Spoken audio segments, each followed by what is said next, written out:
That's what it sounded like when Israeli children who have been displaced by the war and are staying in hotels near the Dead Sea got their hands on free soccer balls, board games, and jewelry making kits. The toy windfall came from the Canadian founder of Spin Master Toys, Ronnen Harary.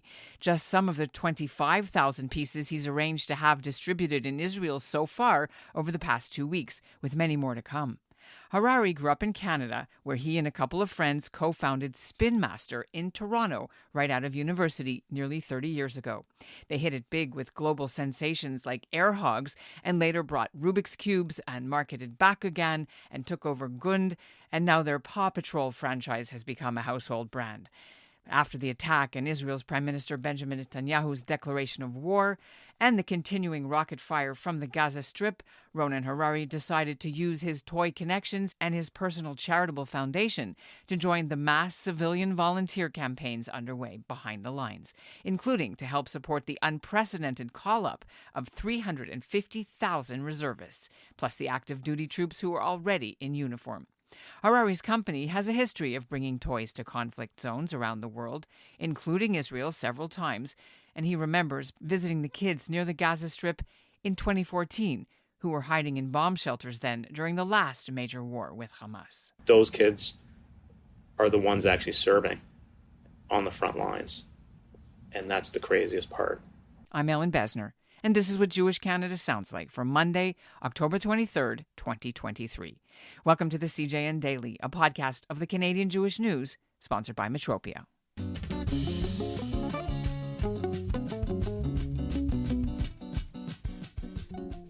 It's day 17 since the surprise attack by Hamas terrorists on southern Israel. Meanwhile, the world waits for word on the fate of the 210 hostages, including Canadians, and to learn when Israel will launch its expected ground invasion of the Gaza Strip.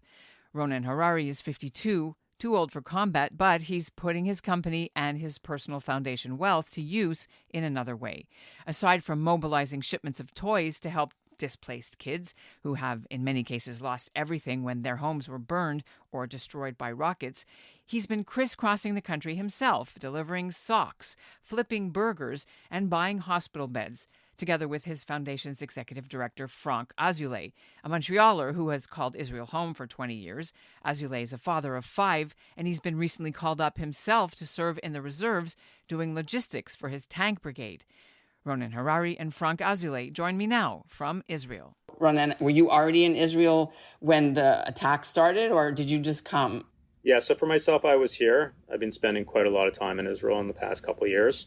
I have an apartment here, and I actually was back in New York and came back on Thursday to Israel, and then everything started on Shabbat. Started to activate contacts and relationships to help out with whatever we could and however we could help out. Absolutely. And Frank, you're there as the point person for the foundation anyway. Correct. And on Simchat Torah, I had one of my best friends over with his family, and he serves with me in the same Miluim unit. And on Saturday morning, while I was getting ready to go to shul, he updated me with what was going on. It was already 8 a.m., so it was an hour and a half in. And he says, it seems that we're going to be called up, and to not waste time, he's going to drive to his house and get his stuff ready. And he told me, take your phone with you to shul in case, we're called up. And I think it was right after Birkat Kohanim, I was with my kids. I looked at my phone, and we were all called up, came back home. And since then, we did a week up north, and we've then moved down south. And I come back once in a while. So I'm home now. I'm leaving in a few hours. Now, I remember when, preparing for this interview, I looked up what CJN has covered before. And in 2014, this isn't the first time, this is maybe your 4th time doing toys and other things for the kids in Israel who are displaced or in shelters. Why don't you walk me through that first phase of your humanitarian operation? Either of you can jump in. We started this thing called the Toy Movement, which is to send toys to kids that are displaced or kids that are refugees in many countries around the world. We started in 2014. Our first mission was to Jordan to help kids, mostly Syrian refugees. And since then, we've probably done 20 missions around the world, everything from going to South Africa to Colombia to, I personally did a trip to Iraq myself in 2018, in Erbil, So many missions, and unfortunately, I never would have ever imagined that we would have to do something at this scale with this many displaced people here in Israel. And so when the war broke out, I think on Monday, we had our first distribution of toys. And what we started doing was we started buying back stuff from our distributor here in Israel. And we went to their warehouse in Ashdod, and 6 cars went down, picked up boxes, and started bringing it to the displaced kids in Israel. And we've been doing that every day since. Currently, we've distributed 25,000 toys, and we're going to continue doing it every single day. And unfortunately, the need is super high. I even got a unique request today from a friend of mine who's serving in the north, and I said to him, "Can we bring you food? Because we'll tell you about our food truck program." And he said, "We don't need any food, but can you bring me some toys?" And so I said to him, "Sure, what do you need?" And he said, "I'd love for the reservists to have toys to bring back to their kids." And I was just like, wow. So those are the type of things that we're doing here with the toy movement. And it's great. We've had all the toy industry jump in. Mattel's donated toys, Hasbro's donated toys, MGA, and many of the toy companies are. And do they still do Air Hogs? Oh, first of all, I love you for mentioning Air Hogs because it's close to my heart. We don't make a lot of Air Hogs anymore, unfortunately. Or Bakugan, do you make those? No, Bakugan, yeah, we still make it, and we've been delivering a lot of Bakugan to the kids. It's they love it here in Israel. It's really popular, actually.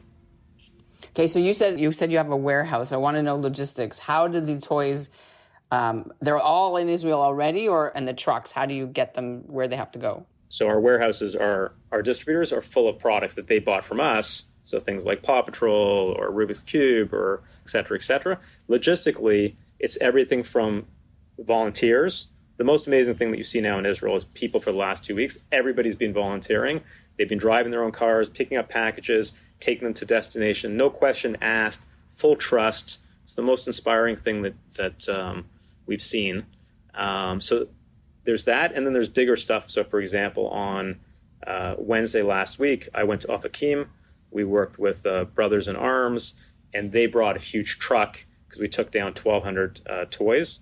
So they brought a truck, and they also brought 2 other cars with these amazing older gentlemen in their 60s, and they were all carrying, and they drove in front of the big truck and behind our car to give us protection just in case, God forbid, something happened on the way down. And we're going to say carrying, they were armed, right?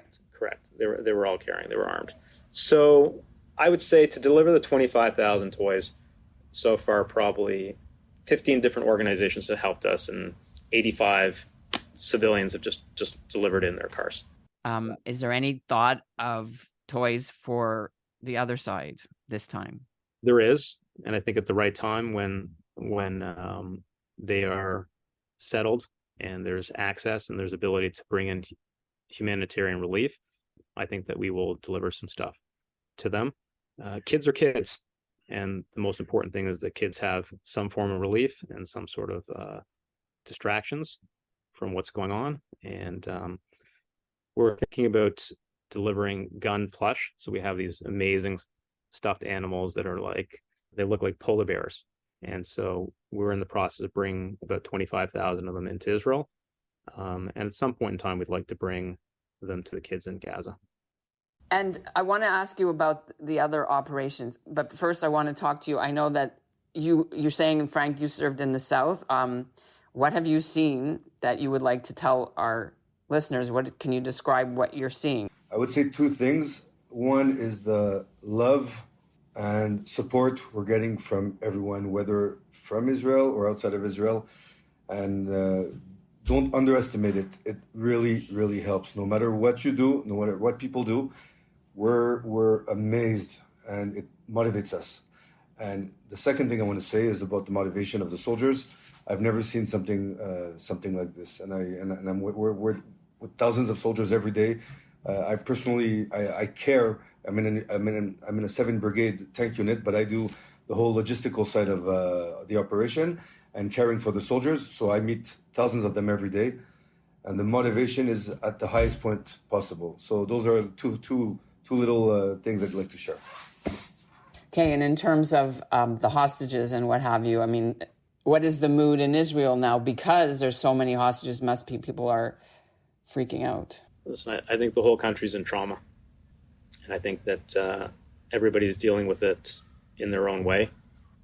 I think people are still very shocked with what has actually transpired and still trying to process everything and take it in while managing a war and managing loved ones who are serving on the fronts and parents with their kids that are now serving, and then parents with younger children who are not in school, and people going to funerals.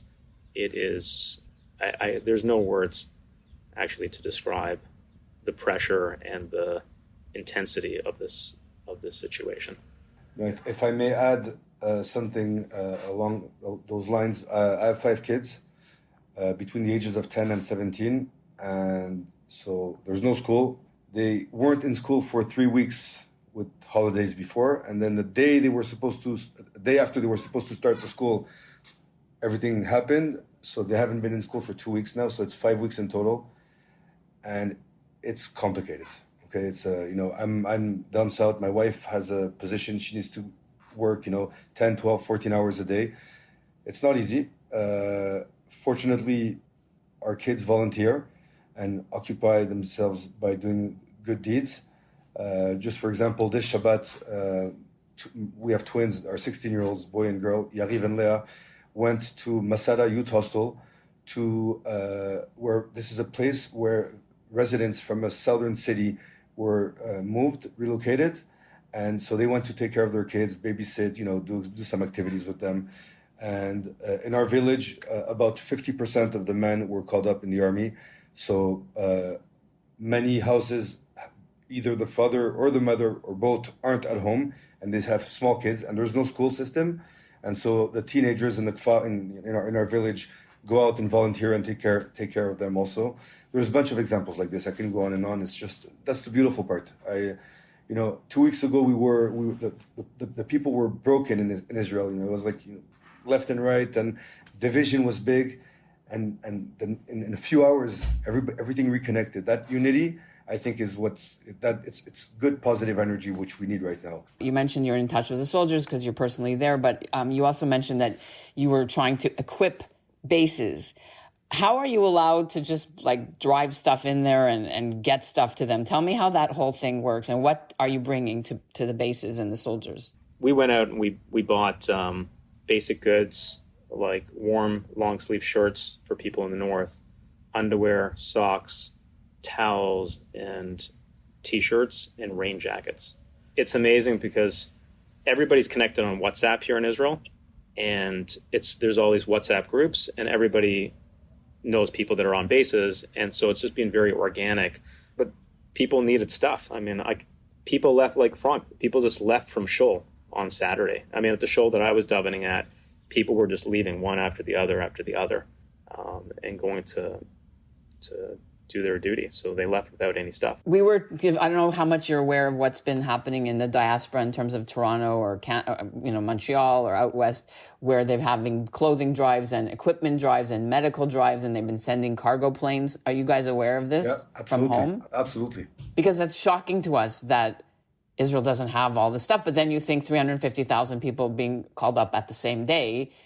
Of course they don't have it all, right? But so, I mean, I don't know if that stuff is also making any difference. Are you at all aware of any of that stuff? First of all, absolutely. We are aware because we get this, and we see it coming from abroad. We see the origin of the packages. We see the letters that are written inside. It's just the most beautiful things to open every time. Really, I mean that.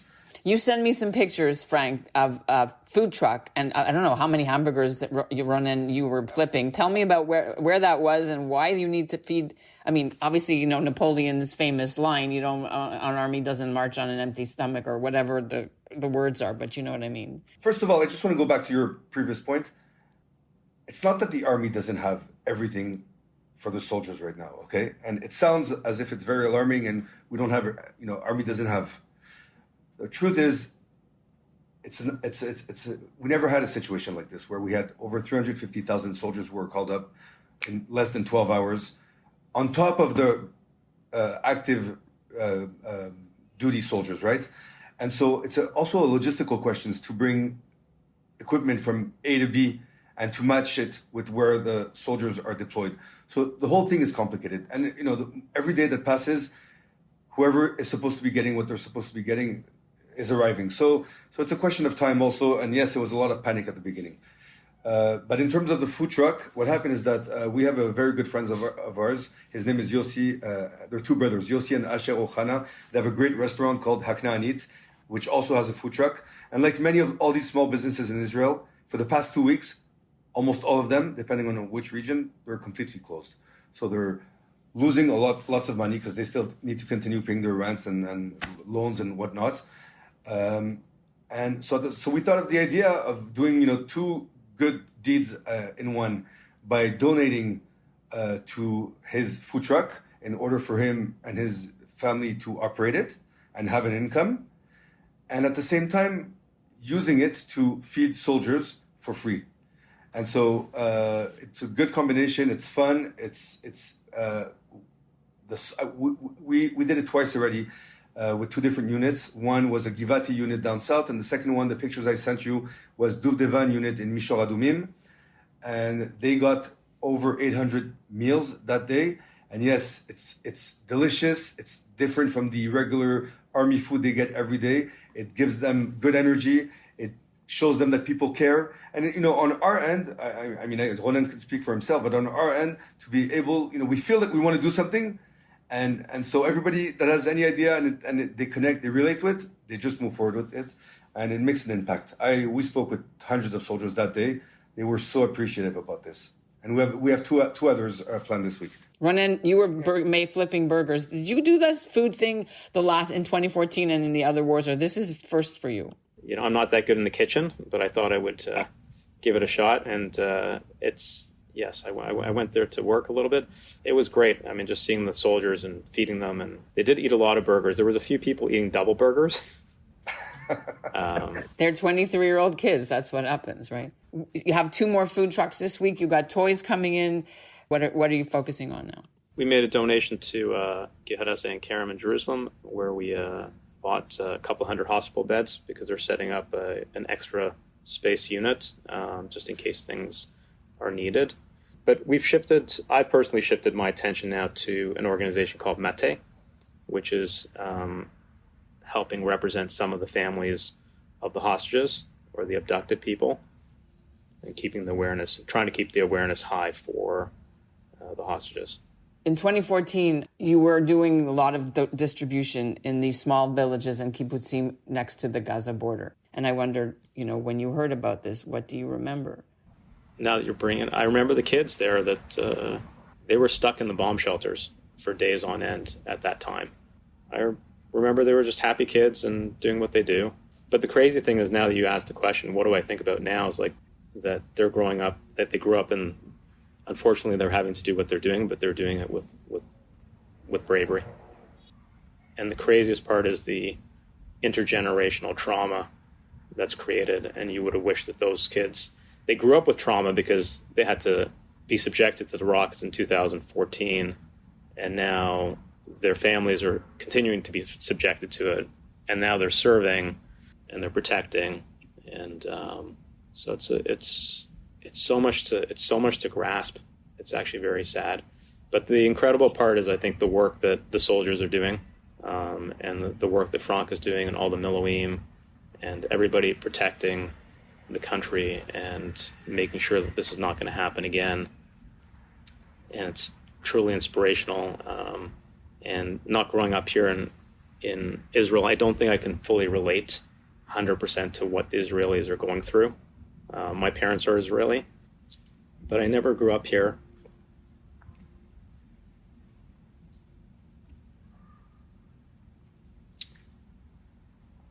And it's terrible and inspiring at the same time. It's terrible and inspiring. The inspiration is just the willingness for people to give their life for this Jewish country. they are giving their life, and they're doing it proudly and bravely, and generously. Thank you for sharing that.